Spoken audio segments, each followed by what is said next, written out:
તો આ વિદેશી આ જે મોટી કંપની જે છે વેફર બનાવતી કંપનીઓ, તો એ આ કોલ્ડ સ્ટોરેજ ભાડે રાખી રહી છે. શું એ લોકો બજાર વ્યવસ્થા શું છે એમની? ભાડે રાખી લે છે, કેટલું ભાડું આપે છે, એની સામે ખેડૂતોને વળતર કેટલું આપે છે અને કંપની કેટલું કમાય છે, એના કોઈ અંદાજ ખરા?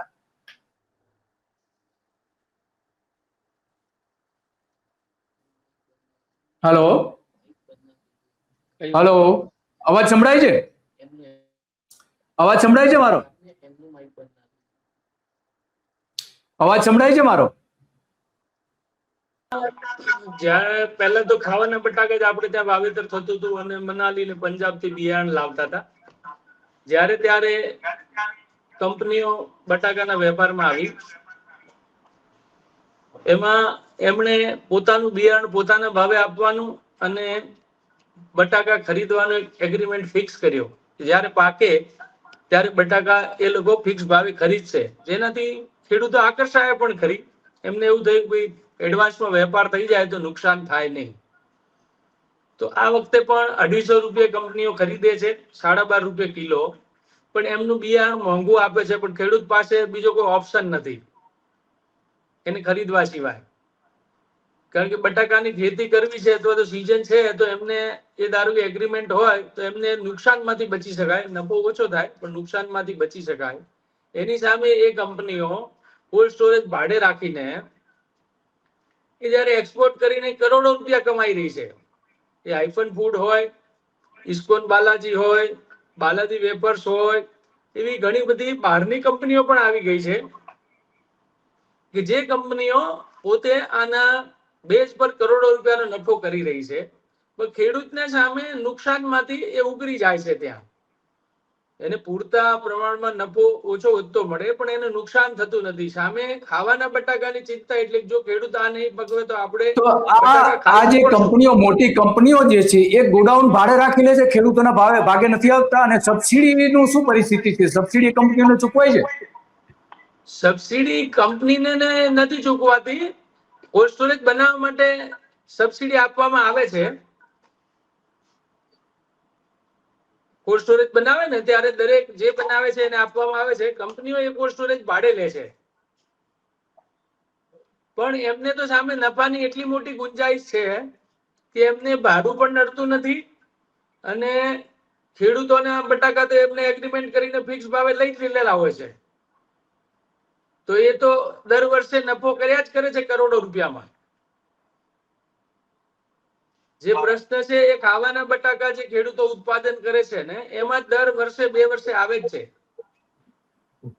ઓકે, બરાબર છે.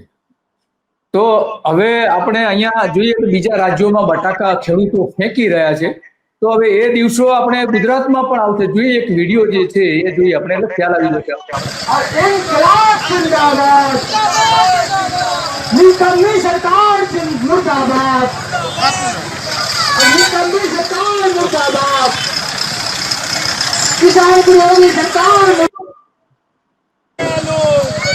आलू को पूर्ति दो सरकार, और इंकलाब जिंदाबाद, निकम्मी सरकार मुर्दाबाद, निकम्मी सरकार मुर्दाबाद।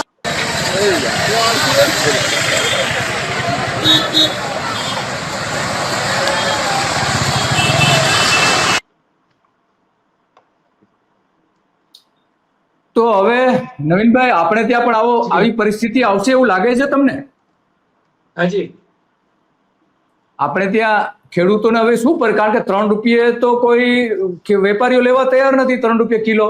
તો આપણે ત્યાં આવી પરિસ્થિતિ આવશે? આપણે ત્યાં પરિસ્થિતિ ભૂતકાળમાં પણ આવેલી છે. રોડ ઉપર ફેંકાયેલા છે બટાકા, અને આ વખતે પણ એ શક્યતાઓ દેખાઈ જ રહી છે. ત્યારે હું આપના માધ્યમથી એ કહેવા માંગુ છું કે એ પરિસ્થિતિ નિર્માણ વારંવાર ના થાય અને ખેડૂત પાયમાલ થતો અટકે માટે આ ખાવાના બટાકામાં સરકારશ્રી દ્વારા ગંભીરતાથી લઈ અને ખેડૂતને મદદ કરવામાં આવે. બીજું કે જે રાસાયણિક ખાતર દ્વારા આ ઉત્પાદન કરવામાં આવે છે ત્યારે એની કોસ્ટ ખૂબ વધી જાય છે. તો આપના માધ્યમથી એ પણ એક વિનંતી કરવા માંગુ છું કે માત્ર ને માત્ર ગાયનું છાણ કે ગૌમૂત્ર એનાથી જો આ બટાકા પકવવામાં આવે તો ખર્ચ 30 થી 40% ઘટી શકે એમ છે. અને ક્વોલિટી પણ આ વખતે બી અમે પ્રયોગ કર્યો છે તો ક્વોલિટી પણ સારી થઈ છે. અમે અમારા ખેતરમાં ખાવા માટે આનો પ્રયોગ કર્યો છે. અમે 2-3 વર્ષથી ઝેર મુક્ત ખેતી કરી રહ્યા છીએ, જ્યાં રાસાયણિક ખાતર 0% અમે યુઝ કરી રહ્યા છીએ, એટલે પ્રાકૃતિક ખેતી કરી રહ્યા છીએ. તો એમાં બટાકા નો પ્રયોગ કર્યો હતો તો પણ બટાકાની સાઇઝિંગ અને ક્વોલિટી સારી જ આવી છે. તો સરકાર એ દિશામાં લઈ જાય ખેડૂતોને તો એક તો ઝેર મુક્ત ખાવાનું મળશે, બીજું ખર્ચાનું ભારણ ઘટશે તો ખેડૂત બેઠો થઈ શકશે. માનનીય ગવર્નર શ્રી પણ જ્યારે અત્યારે એ દિશામાં પોતાની વાત કરી રહ્યા છે તો સરકાર શ્રી પણ એ દિશામાં ગંભીરતાથી લે અને ખેડૂતને બચાવવા માટે આ રસ્તો અપનાવે પ્રાકૃતિક ખેતીનો, તો રાસાયણિક ખાતરમાંથી આપણે મુક્ત થઈ જઈએ અને ખર્ચ પણ ઘટી જાય. કારણ કે આ વખતની પરિસ્થિતિ રોડ ઉપર બટાકા ફેંકવા સિવાય રસ્તો વધવાનો નથી. બરાબર. તો તમે આનો શું ઉપાય શું સૂચવો છો? સરકારે ખરીદી કરવી જોઈએ, ન કરવી જોઈએ, સરકારે શું કહો છો આપ? સરકારે ખરીદી મારા મત પ્રમાણે કરવી જોઈએ અને એની જો આ વિતરણ વ્યવસ્થા ગોઠવવામાં આવે તો સરકારશ્રીને એમના પૈસા પરત મળી જશે અને ખેડૂત બચી જશે. અચ્છા. કારણ કે રિટેલ અને ખેડૂતો વચ્ચે મોટી ગેપ છે. તો આ ખરીદી કઈ રીતે કરી શકે અને કઈ રીતે વિતરણ કરી શકે એ થોડું સમજાવશો? વડીલ, એમાં એવું કરી શકાય કે માની લો કે જેટલા પણ કોલ્ડ સ્ટોરેજ છે એને આઈડેન્ટિફાઈ કરીને ખાવાના બટાકાનું ક્વોન્ટિટી નીકળી શકે અને એમની પાસે એ રેકોર્ડ હોય જ છે બાગાયત પાસે. એમાંથી ટકાવારી પ્રમાણે નક્કી કરવામાં આવે કે આટલા ટકા બટાકા ખરીદવા. જેમ ગુજરાતમાં મારા અંદાજે 3 કરોડ કટ્ટા ખાવાના હશે તો સરકાર નક્કી કરે કે 20% બટાકા અમે ખરીદશું. તો જે સ્ટોરમાં જે સ્ટોક છે એને 20% થી ડિવાઇડેડ કરી દેવાય એટલે ખેડૂતને અન્યાય થાય નહીં. એ સ્ટોક ખરીદીને સરકાર હાલ મૂકી રાખે. આ સાયકોલોજીકલ ગેમ જ છે. 60 લાખ કટ્ટા જાય એટલે ભાવ એમને એમ રોટેટ થઈ જાય. 5 લાખ કટ્ટા બી વધારે હોય ને તો ભાવ ઘટી જાય છે. તો સરકારને કેલ્ક્યુલેટ હાલના ભાવે કરે ને તો જે સબસિડી આપે એના કરતા અડધા પૈસામાં માલ ખરીદાઈ જાય. પછી જ્યારે આ મેં આપને વાત કરી આંગણવાડીનું માધ્યમ કે રેશનિંગની દુકાનો દ્વારા એ બટાકા ધારો કે 17,000 જેટલી રેશનિંગની દુકાનો છે ગુજરાતમાં. રોજનું એક કટ્ટું વેચે ને 50 કિલો તો બી 17,000 કટ્ટા થયા.